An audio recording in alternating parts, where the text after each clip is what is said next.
There was a time when everything changed, and I can still recall that precise instant when my world fell apart.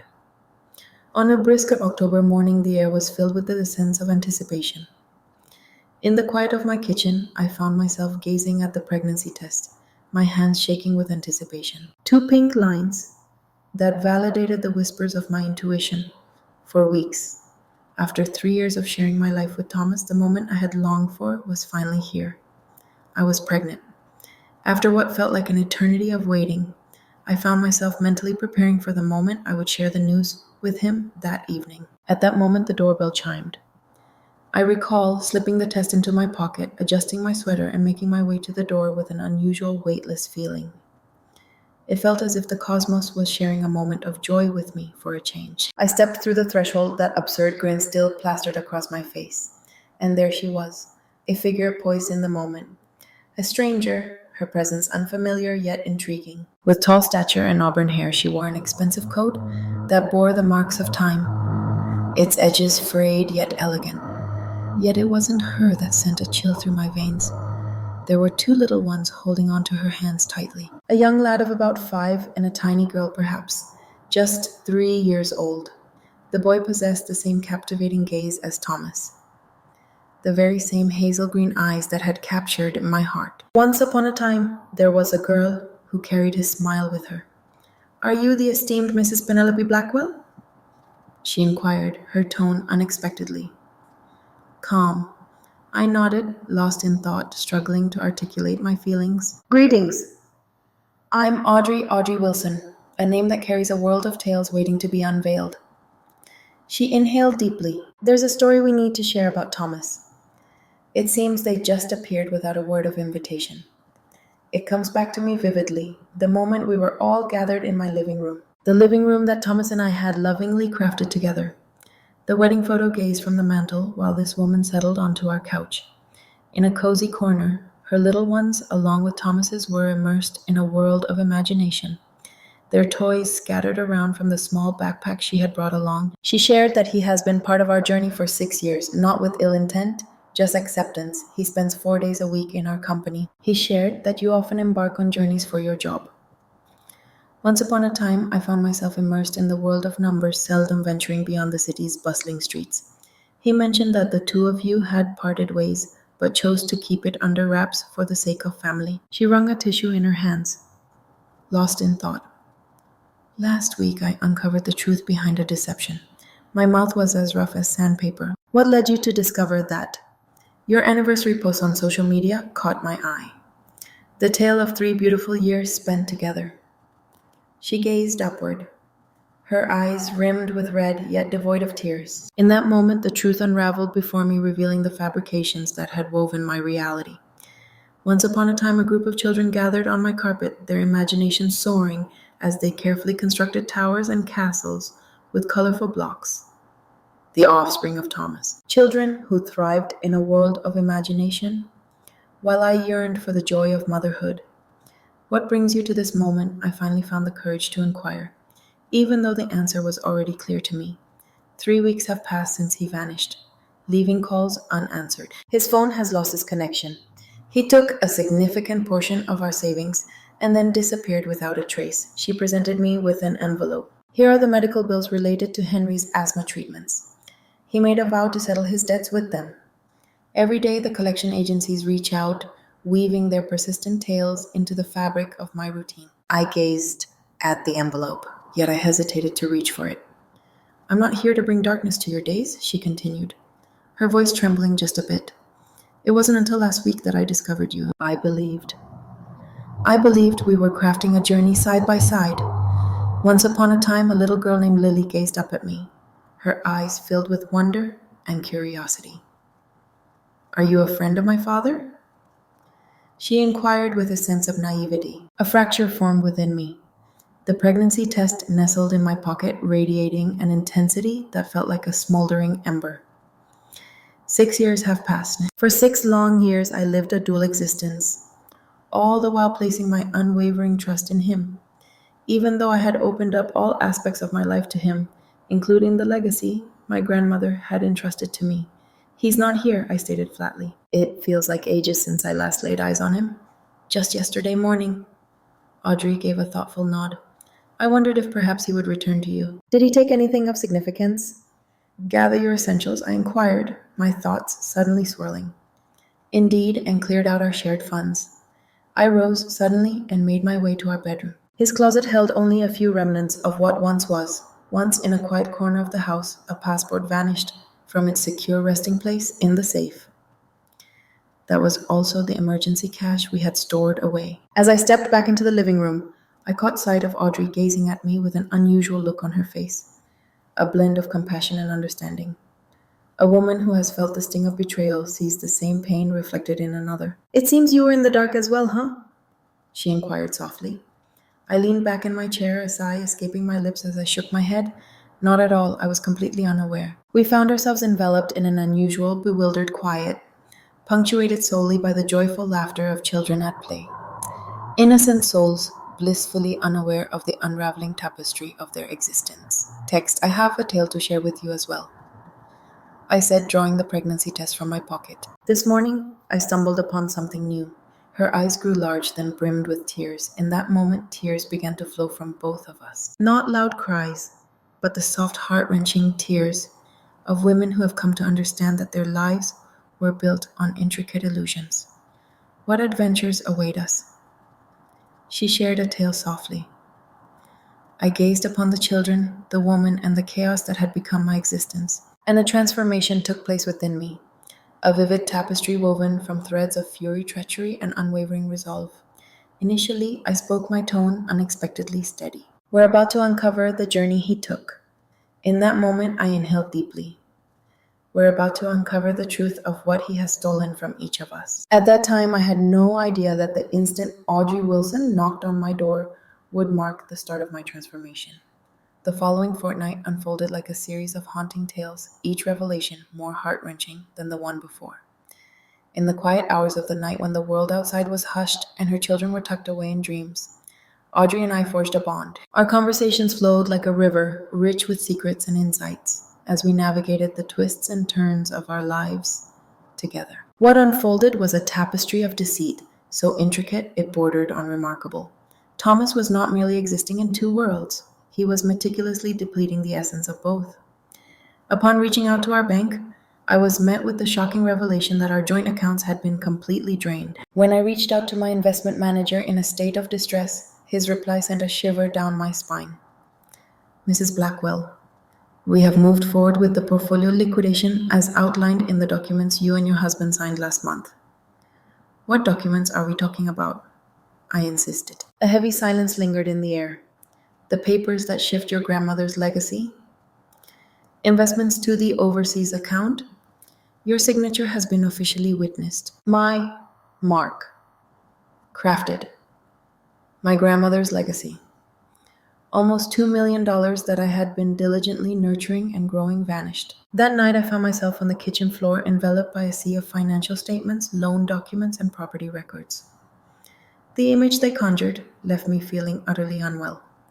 For years, Thomas wove a tale of deceit, quietly siphoning money from my accounts. It began with small amounts, but as his confidence grew, so did the sums he took. He had secured a second mortgage on our house, a house that was initially bought with the money I inherited. My signature graced papers I had never encountered before. When I shared with Audrey, she opened up about her own experiences. He leveraged my credit to secure loans for a property investment in Arizona. She recounted, her voice devoid of emotion. More than $300,000. I never laid eyes on any property. The loans bear my name. I discovered that Thomas had persuaded Audrey to leave her nursing career 3 years back, around the time Lily came into the world. She shared that he claimed he had prepared enough for the two of them. He wished for my presence at home with the children. It rendered her entirely reliant on him for financial support. And now with him gone, she found herself in a tale of eviction. Debt collectors at her door and an empty wallet. In the intricate web of his two families, Thomas had woven a tale of perfection, utilizing my resources to sustain his life with Audrey, portraying himself as the triumphant provider, all the while persuading me that my inheritance should stay invested for the future we were meant to build together. As I gazed at our wedding photo, I softly confessed to him one night I had given him my all, my faith, my affection, my destiny. I put my faith in him when it came to my kids. Audrey said, her voice trembling. Henry refers to him as Dad.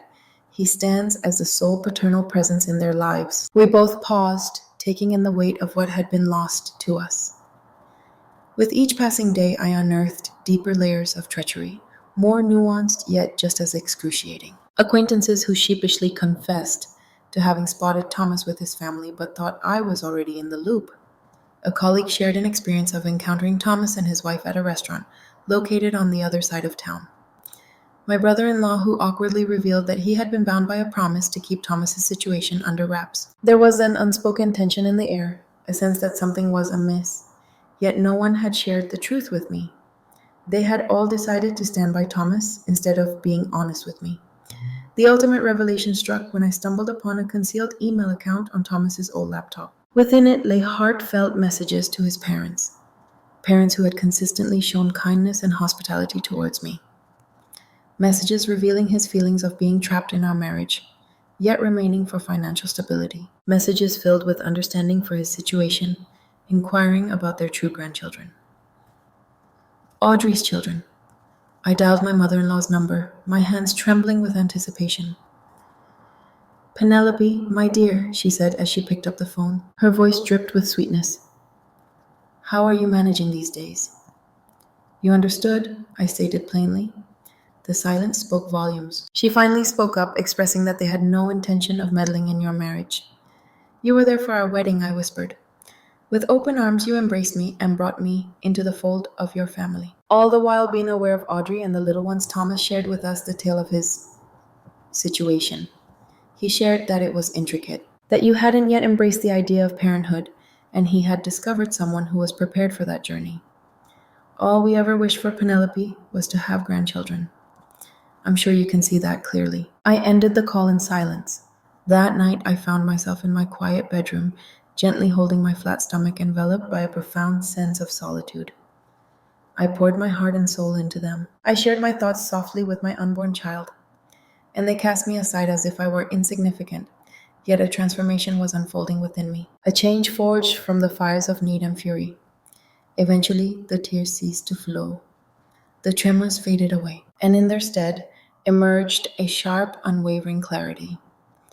Once upon a time, I found myself immersed in the world of numbers as an accountant, where I honed my skills in the intriguing realm of forensic accounting, a detail that Thomas seemed to have overlooked. I had a knack for tracing the paths of wealth. I had a deep understanding of the way financial crimes were pursued in the legal system.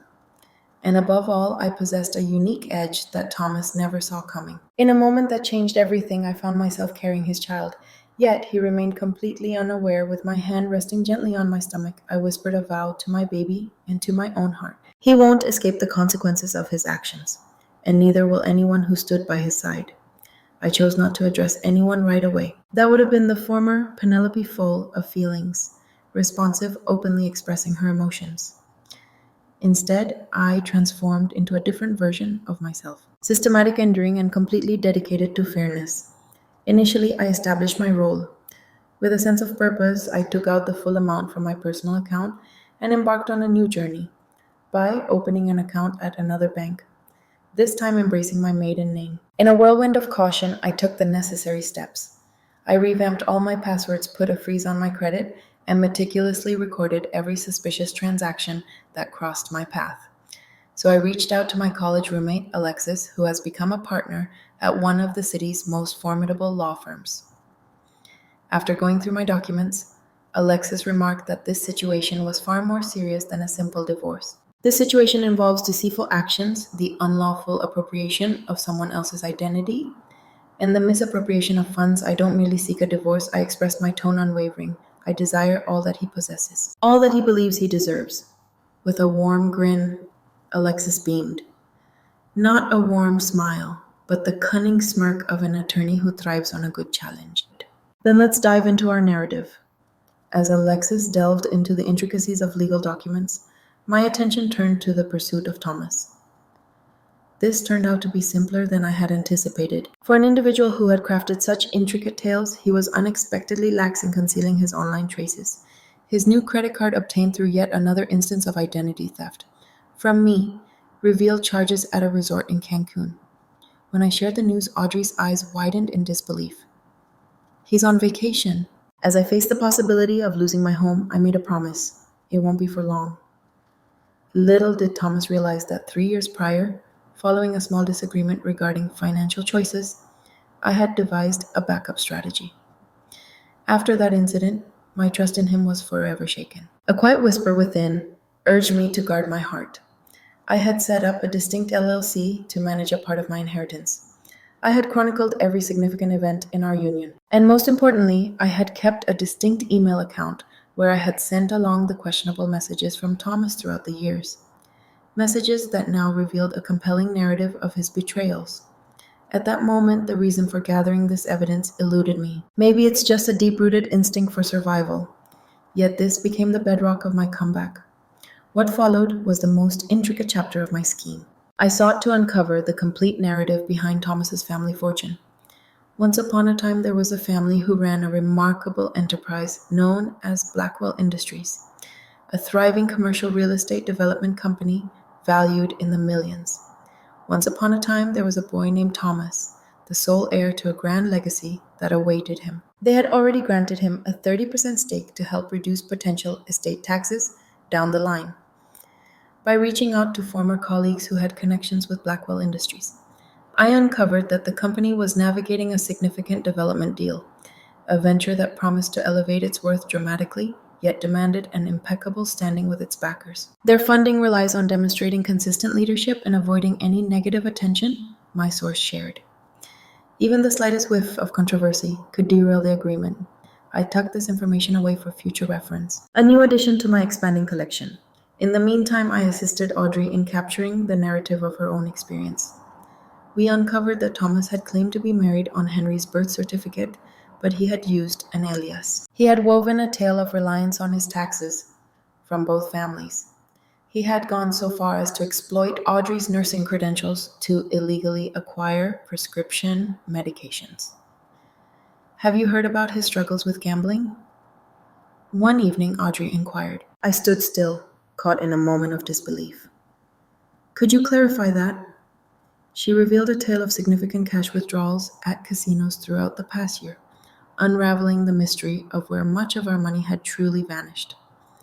The image of Thomas that came to light revealed not merely a cheater, but a master of deception with a compulsive gambling problem who had systematically taken advantage of all those who placed their faith in him. I enlisted the services of a private investigator with expertise in uncovering financial deceit.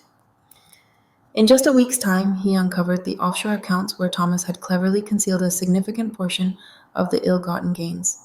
He had also revealed intriguing links between Thomas's father and a number of dubious business ventures. While there may not be anything that crosses the line into illegality, there are certainly details that could cast a shadow over their cherished development deal, if they were to come to light.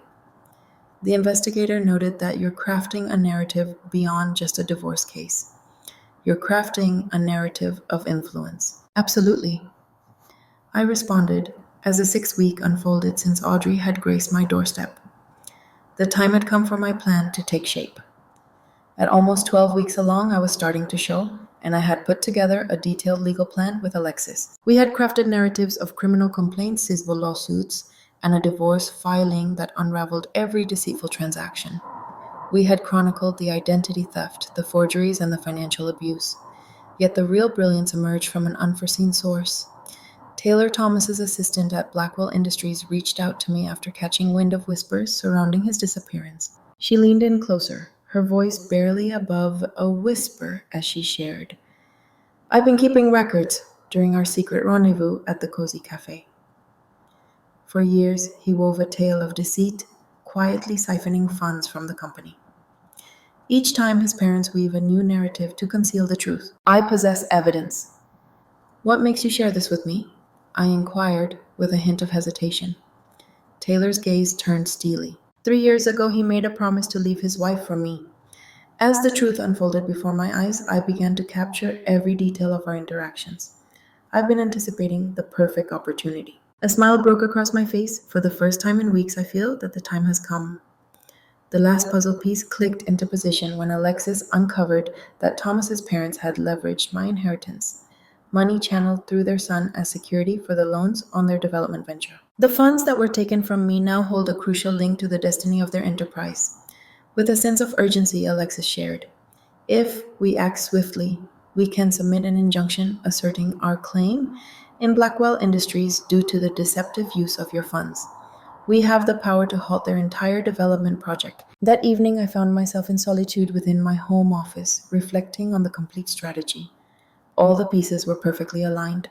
All the necessary documents were meticulously crafted. In the shadows, the prosecutor's office had gathered its insights and was poised to take decisive action with criminal charges. Once upon a time, the financial regulators found themselves ready to delve into the mysterious world of offshore accounts. As I rested my hand on my expanding belly, a gentle flutter of movement danced beneath my palm for the very first time. "Just a bit more time," I murmured. "We're on the brink of something exciting."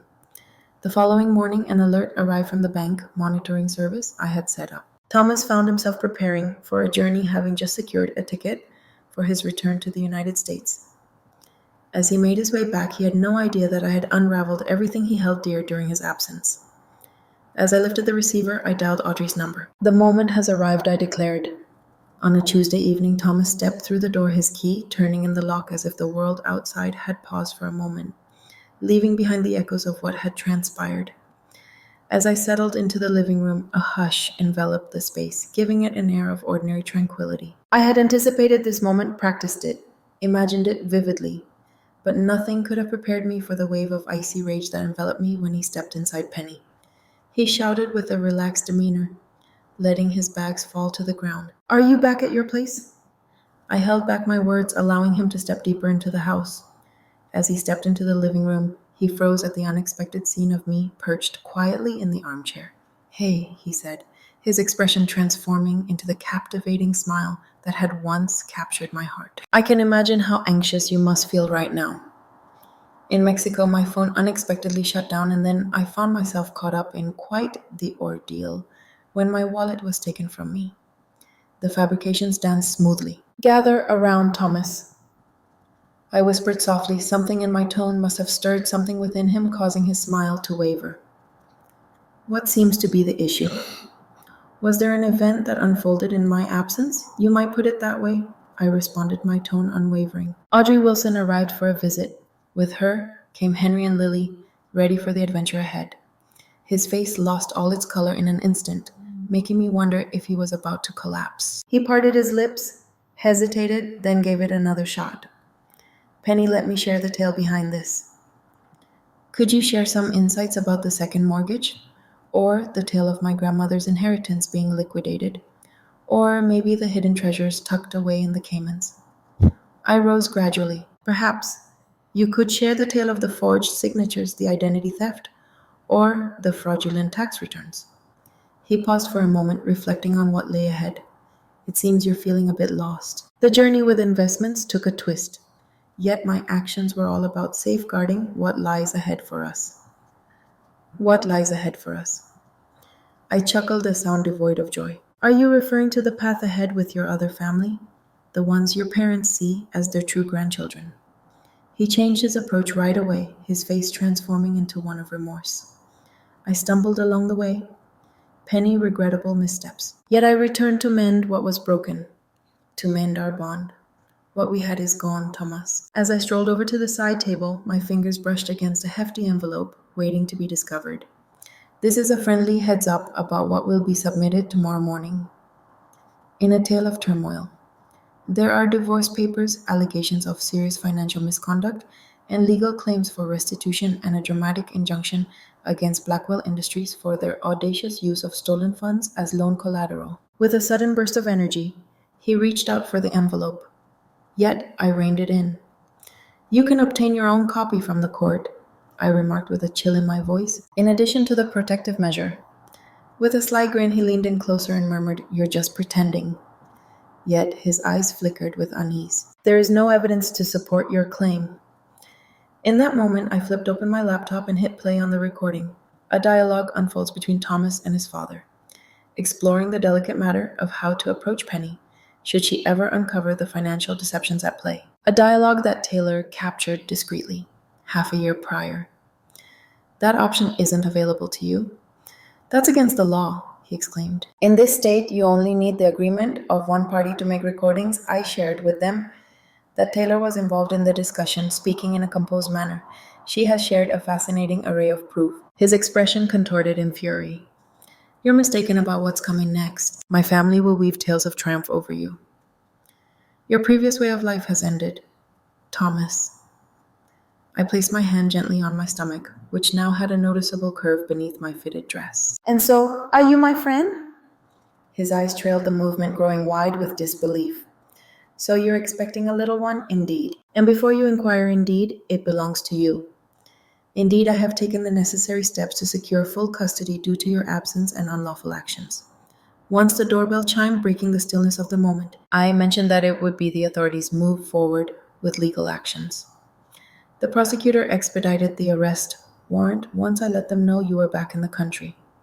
There's a certain understanding when it comes to the notion of taking flight." In the blink of an eye, events unfolded rapidly from that moment on.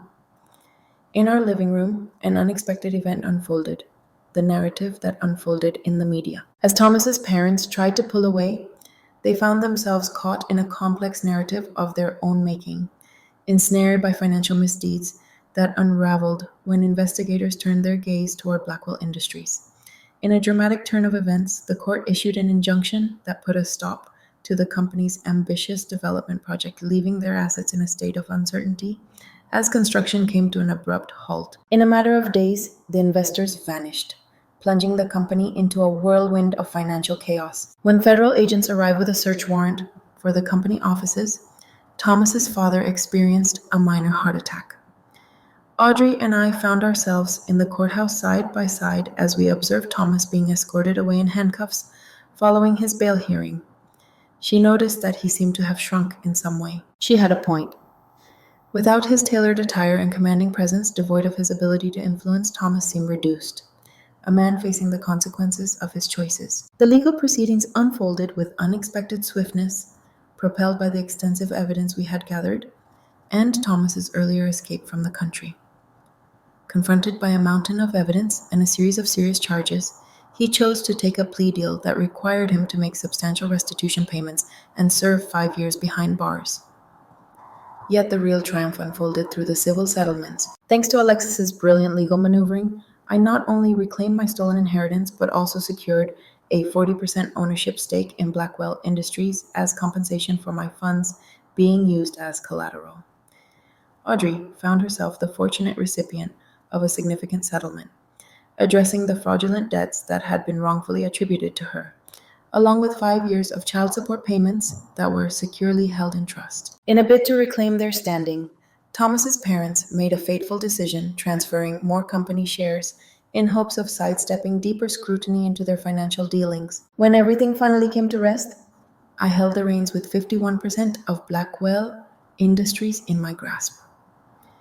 In our last in-person gathering, seated around a conference table filled with attorneys, Thomas cast a glare at me that was brimming with animosity. "You've shattered it all," he whispered with venom. "The tale of my family's heritage. All that we have created. No, Thomas," I replied with a serene composure, one hand gently cradling my 7-month pregnant belly. "You shattered it. I'm crafting a new narrative from the remnants." As I exited the conference room that day, I encountered his mother in the hallway. She paused, her gaze locked onto my growing belly. "That's my grandchild," she whispered with a warm smile. I held her gaze firmly. "No. Let me share with you about my child. Your choice to back your son's falsehoods has severed any ties you once had to claim a connection." She recoiled as though I had struck her. Our intentions were solely focused on what would benefit Thomas the most. "And there it is," I responded. "He has found his rightful place." On a beautiful spring morning, my daughter Catherine made her entrance into the world nearly a year after Audrey had first graced my doorstep. She entered the world with a resounding cry that heralded her arrival, fierce, resolute, and unmistakably herself. From that very first breath, I chose not to extend an invitation to Thomas's family at the hospital. Their persistent efforts to mend fences driven solely by their desire to see their grandchild and salvage what was left of their business, had been met with resolute replies from my lawyer. They would not have any connection with my daughter unless she decided to seek them out when she was mature enough to make that choice on her own. To my astonishment, it was Audrey who emerged as my most trusted companion during those initial months of motherhood. The experiences we endured together forged a connection that transcended ordinary understanding. Henry, now 6, and Lily, 4, cherished baby Katie, taking it upon themselves to be her guardians. As we sat in my backyard watching the children play, Audrey remarked on how much they needed this moment just as we did. A family woven from reality, not deception. I invested a portion of my settlement to support Audrey in launching her own pediatric home health service, drawing from her nursing expertise. She had gathered a team of 8 nurses and was venturing into a new county. Her office resided within one of the commercial structures that belonged to Blackwell Industries, which has since been rebranded as Phoenix Holdings, under my predominant ownership. Neither of us missed the irony. Thomas's trickery had in the end strengthened the very women he sought to manipulate. When Catherine was just 4 months old, I stepped back into my role as CEO of Phoenix Holdings. Once the company had been a legacy of Blackwell men, but now it was guided by a determined single mother with expertise in forensic accounting. I established clear policies, embraced ethical investment strategies, and adopted a strict stance against any financial misconduct. The murmurs trailed behind me naturally, whispers exchanged in the corners of industry gatherings. The subtle hints about the way I came to hold my role, I allowed them to share their tales. Their opinions held no weight against the fulfillment of turning a company rooted in falsehoods into something genuine and advantageous. Once I received a letter from Thomas while he was in prison. It was a meandering message shifting between expressions of regret and veiled warnings about the consequences of his eventual release. I chose to remain silent. His parents sought the help of intermediaries to navigate the complexities of securing visitation rights with Catherine. These endeavors as well were greeted with quietude. In the stillness of the night, as Catherine lay peacefully asleep and the house embraced a serene silence, I would often be struck by fleeting feelings of what could have unfolded differently. No regrets. Embrace every moment. Yet recognition of the existence I had once thought belonged to me, the union I believed to be genuine, the affection I offered so wholeheartedly. On the day we celebrated Catherine's first birthday, Audrey and her children came over to share in the joy of a small gathering in my garden. As we observed the children giggling in delight, Audrey inquired, "Do you ever ponder what might have unfolded if I hadn't knocked on your door that day?" I pondered the question thoughtfully. I would still be trapped in a facade. At last I responded, "And so would you indeed?" At times, a sense of guilt washes over me for experiencing more joy now than I did during our time together. She shared her truth. "Is that unusual?" "Absolutely not," I responded. "We existed in a shadow of ourselves, shaped to fit the fabrications he wove. At this moment, we are complete." As the night unfolded and the world quieted down with Catherine nestled in her crib, I found myself on the patio gazing up at the twinkling stars above. The woman I once was, full of trust, innocence, and a yearning for validation, felt like a distant character in a tale I no longer recognized. The ache lingered, refusing to fade completely.